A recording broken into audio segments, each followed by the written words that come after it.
Hello, this is another video again. It's right now it's about 3:34 and today's still February 15, 2023, and right now he's blowing smoke away off the sidewalk after they just did.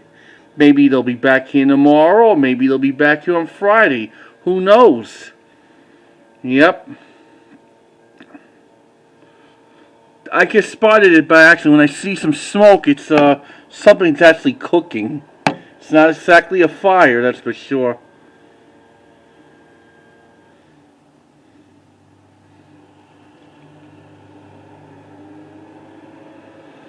Just clearing everything off the sidewalk.